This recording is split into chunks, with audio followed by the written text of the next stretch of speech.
Hi guys, welcome back to the channel. If you're new here, welcome. If you're a returning subscriber, I thank you all for pushing play and spending a little bit of time with me today. As you see by the title, we are here to give a quick update on this retirement process. Okay, so I'm not going to hold you. We're going to get straight into it.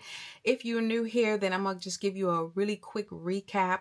I decided to retire from the United States Postal Service December 31st, 2025 after 30 years and 9 months. I started my retirement process 3 months prior to retiring, okay? But just so you know, you can start the process 6 months earlier. I did not know that at the time. So we're here for the update, okay? So again, in order to get into OPM, which is the Office of Personnel Management Service Line, you will need your CSA number. And you will also need the passcode that they will send to you separately. Once you receive both of those pieces of information, you will then be able to log in to OPM online, okay? Because you will need that. You will then be able to set up your own password and get all that done. So you will need an email address and your CSA number and your password. Now, let me just give you this so to avoid any frustration. Let's say maybe your husband or your wife or your dad or your mom or someone else had already retired from the Postal Service. And maybe, like in my case, my father retired. My mom is the survivor and everything. So I set up her online services using my email address. Okay, no problem, done. However, when it came time when I retired and I needed to log into OPM, I could not use that same email address because it was already tied to my mom's annuity. So I had to set up a new email address or use a separate one. So if you have more than one, I just want you to know. So if you're already using a particular email address to log into OPM for someone else, be it a parent, a spouse, you're going to have to use a different email address to set it up because it's not going to let you do both or multiples with one email address. Just a little nugget you needed to know, okay? So once you have all that, once you have confirmed, verified your identity, because it's a whole thing you got to get done with that CSA and that passcode. And once you're able to get in and verify your identity and all that, you'll be able to log into the site. And you know your girl got to put on her glasses, okay? I got to put on my glasses. That's the thing with aging, all right? Once you're able to get into the retirement services online, there is going to be a dashboard that says, well, it'll first say my annuity with a drop down. You will click that and then you'll see all the different things that you'll be able to do. You'll be able to go to your dashboard, your profile, meaning you'll be able to go in and change your banking information if you want to. So you can do all of that. You will go in, you can verify your annuity. You can see your annual summary of payments. You can, like I said, change your direct deposit, your banking information. You'll be able to pull and download your 1099-R tax form because that is how we will receive our form. Is now you have to go online, go into the site, and you'll have to download it and print it off, okay? You can see what federal tax withholdings they are taking out. You can see any transaction history. You can get a copy of your retirement card that has your CSA number on there. And any documents that may pertain to your retirement will also be in there. But the one that's very important, especially early on, is that very last one, which it says interim pay status. That's the one you want to click on. And it will automatically show any current status or updates, okay? So just to go briefly, the very first check says that OPM was notified of my retirement and they received that January the 22nd, 2026.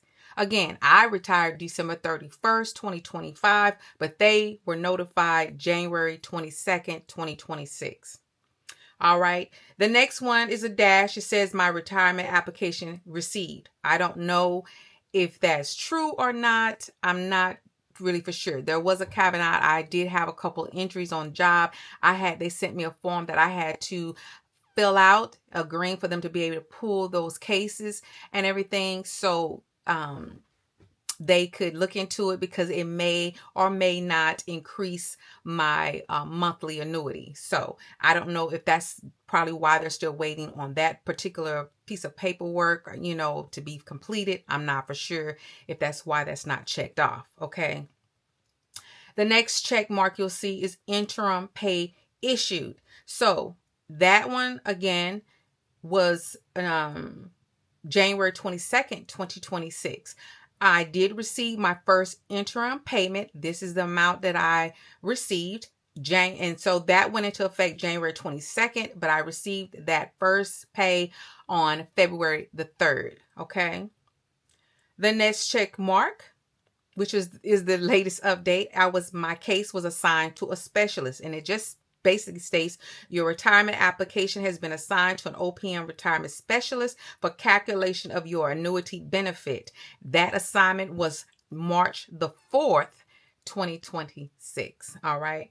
And like I said, and then the last one, once we finally get there, we'll show case finalized when we do get there. So that is the update. My case was assigned March. So I'm happy about that. That does mean, because the last update I gave you, it had not been assigned to a specialist. Only the 2 check marks, notification of retirement, and my interim payment.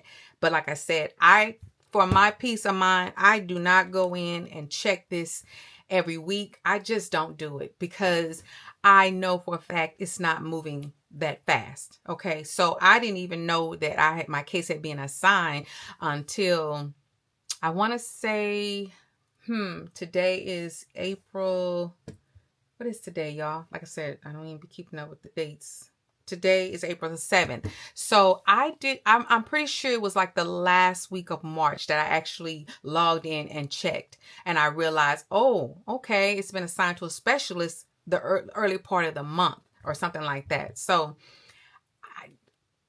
I'm thinking that's when I did it, but I'm not for sure. But I don't check every week. I think it will just make my anxiety up and it will just stress me out because why? Why do that to yourself? Because it's not moving like that.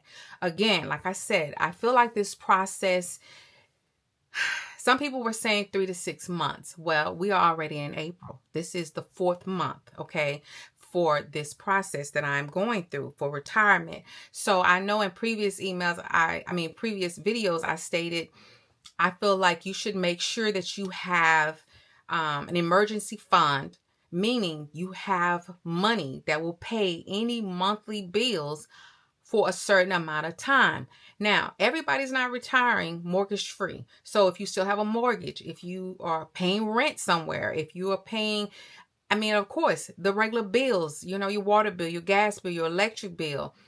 What else? If you have a car note, or if you don't, you're still paying insurance on that vehicle. If your house is paid for, the insurance, property taxes, especially if home is paid for, most of us will be paying our property taxes every quarter. If you're paying your insurance once a year, or you decided to pay it every month, those are bills that need to be paid. Okay. Along with making sure that if something comes up with they see in your house, you need a battery, you need tires. I had to buy 4 tires for a car. So you want to make sure whatever it is that has to be taken care of every month, you have the money to do that. Okay.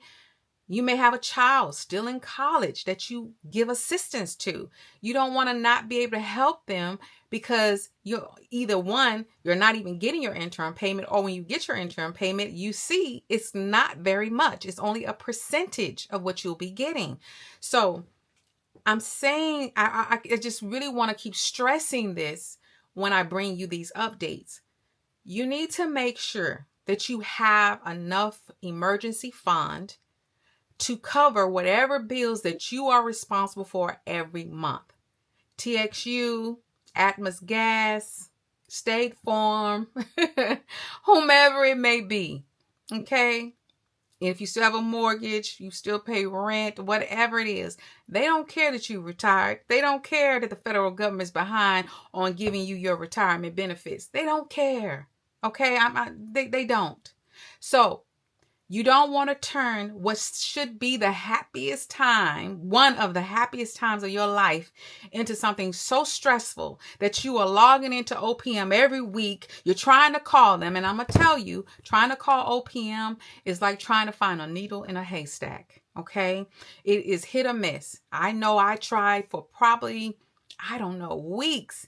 And I finally lucked up and got through. And then what I get, a recording that just says, no, I got a recording that says you're in queue. Me thinking that was a good idea. I put myself in queue so they could call me back.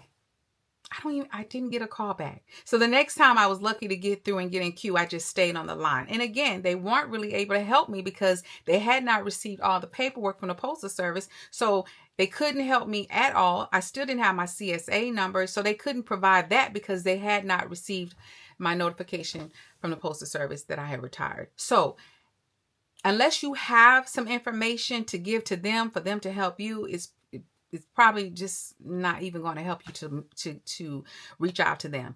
Your best source of information is going to be getting onto OPM site.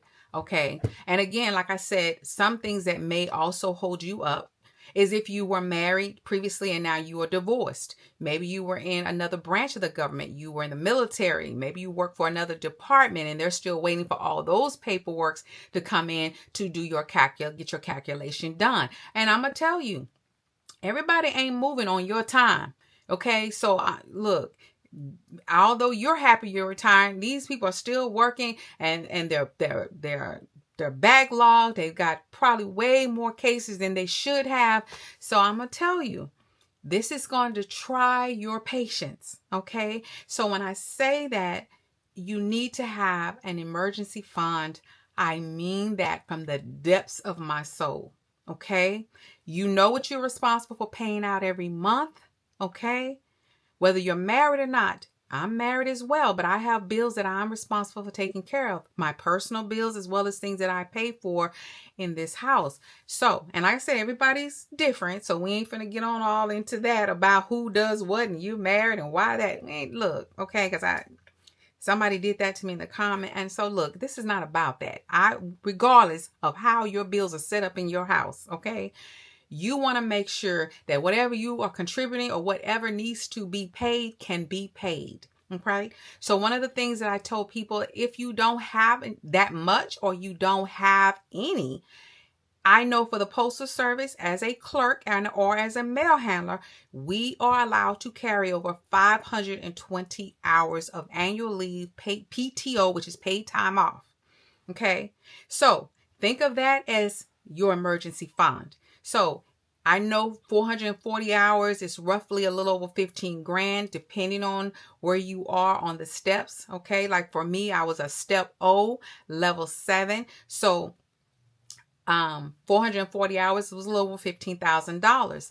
520 hours was a little over $19,000. I can tell you for a fact, almost 200 some hours is a little $5 grand. So that banked annual leave, if you are allowed in any other department in the federal government to bank that a certain amount, I would highly suggest that. Look at that as money that I get on my last check. They pay you out for any final annual leave that you have on when you retire. Now, I retired again December 31st. They say it could take 2 to 3 pay periods, but lucky for me, that very next pay period in January, my final payout of my annual leave was on that check. Now, if you owe anything out, that could derail that. Okay. So if you're a clerk and you owe anything because your drawer was short or something like that, or you got a, what do you call it? Your pay had to be, oh my God, I can't even think what it is. I used to work in HR. But anyway, you owe monies that you supposed to be paying, or you're on a payment plan or something like that. That may derail you getting your final annual until that money is paid back. Okay. But if you are allowed to bank so much annual leave and anything out under the amount, like I said, which was 520 hours, that will be paid to you on your final check pending that you don't owe anything. So look at that as a way to have some emergency fund, 15,000, 19,000, or whatever that could help you. So think about that. Okay. I just really want you to be prepared. I saw a gentleman in my comments said it took 9 months before he started getting his full benefits. I'm in month 4. This is April. I did receive my deposit April 3rd of that 1244. So this is month 4 for me. So I just really feel like you probably should prepare yourself. I was saying 3 to 6 months, but I really feel like you need to be prepared for 6 to 12 months. I mean, honestly, and I know you're going to be like, that's ridiculous. It shouldn't take no 9 months, no year to start getting your full benefits, but it could. Not what it should or shouldn't do, but it could. So I feel like if you are thinking about retiring this year, next year, that this is something you really consider. Are you financially prepared for this process? And if the answer is no, you may need to rethink your retirement date, because if you haven't submitted any paperwork, you just pushed a button, it doesn't matter. You can just stop it at any time. You can just say, I changed my mind, and do nothing. However, if you have submitted your paperwork, you will have to notify them by mail that you have changed your mind, okay, about retiring. So I'm just giving you a little food for thought to really something that you really need to think about as far as retiring, okay? This is a process that at first I thought 3 to 6 months, but after so many people on that, I think my first update said it took 9 months. It's 6 months. I'm still not even getting an interim payment. Now, I don't know what part of the government they worked in, but I was like 6 months and they're still not getting anything.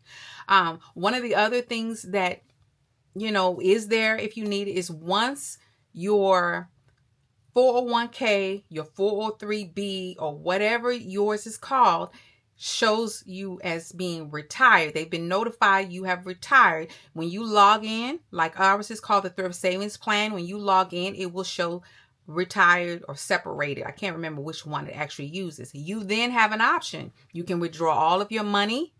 You can withdraw a portion of your money, or you can set up monthly payments. You have a choice. Now, also remember, they're going to take taxes, because this, for us in thrift savings, is pre-tax money, meaning you're still responsible for those taxes. Now, me being 56 at the time, I'm 57 now, there is a rule of 55. Okay, I'm not 59 and a half, but there's a rule of 55. So I was able to take money out, which I did for me because there were some credit cards and bills that I felt like, you know what? Why am I going to keep incurring interest, paying interest, or getting nowhere? Let me just take some of this money out, pay off that unnecessary debt, and put me a nice cushion in my bank account to get me through. Okay, because you'll start looking at your emergency fund to start depleting, because you're constantly paying these bills that you really could just eliminate and be done with.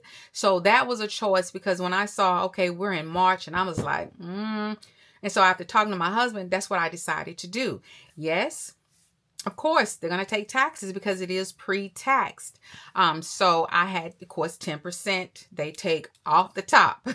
They take off the top. I just want you all to be ready for this process. And I know, especially those of you who are ready to push that button, I really want you to make sure. And like I said, if you did all the right things, your house is paid off, your car is paid off, you have no credit card debt, you didn't really mess with your 401k or didn't mess with it at all, you've got a nice bit of money in there, you've got a nice emergency fund, which is something they've been drilling in our heads for years. You've got 6, 9, 12 months of emergency fund, and you're good. Great.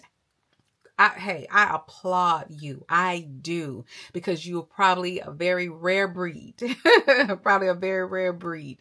But I do thank you for clicking on and watching. And if you have any nuggets that you would like to share, please leave them in the comments, because I'm sure that there are people out there that not just listen to me, but they're going to the comments and they're reading, so because maybe not everybody is going to retire this year or next year. Maybe they're 5 years out. Good information. I tell you, It's worth all the money in the world. So you can be prepared for this beautiful time, all right? So that you can move on to the next chapter of your life and close this chapter, okay? So I didn't want to hold you. I just want to give you an update. Really want to throw that out, as I always do at the end of this my updates. Just really stress making sure that you are going to be financially okay. I was saying 3 to 6 months, but now I'm saying at least 6 to 12 months. I would hover over 9 to 12 more so, but definitely want you to be prepared for this process, okay? Now, so that's pretty much the end of that. If you enjoyed my content today and you found it useful, you found it helpful, and you're not subscribed, subscribe to my channel, okay? Share my content, especially with people that you know that are close to retirement. And even if there aren't, this is just things that they should be aware of so that they can start preparing and start banking some of their annual if they haven't. Realize the importance of not messing with their 401k. Realize the importance of having an emergency fund, because the more time you have, the easier it is to prepare. So when this time comes, you are ready to go. There's nothing standing in your way. Okay. So please share my channel with somebody that might find this information helpful. If you enjoyed it, leave me a comment and let me know. Okay. Hype my video up so YouTube will continue to push it out so other people who are thinking about retiring can find me. Okay. I really, really, really, really appreciate it. And believe me, and if you go back, you'll see I respond to all of my comments. Hey, I'm retired now. I have no excuse because I appreciate you watching. I appreciate you taking the time to leave me a comment. So I'm definitely going to respond to your comment. And if there's a question you have and I don't have an answer, I'm going to find the answer, or maybe somebody in the comments will. Again, I do highly suggest joining the Federal Retirement Facebook group, if for no other reason, just to be able to get you some other information, some answers that you may need, questions answered. I definitely suggest that. Okay. But again, I'm here. I'm journaling my retirement process. I also do makeup. I do wigs. I talk about natural hair. I'm blogging my life since retiring and all the things. And so if you find like that may be something you're into, definitely subscribe to this channel. Also, Babe and I started a retirement channel, and it's KD and Cammy's Adventures, and we're hoping to start traveling a little bit more, not a lot because he still works, but we're doing our best. But I promise you, more is to come over there. So go ahead and subscribe and turn your notifications on that channel as well. It will be linked below also. And that way, when we do go on an adventure, you can watch that as well. But until next time, Cammy loves you. Mwah.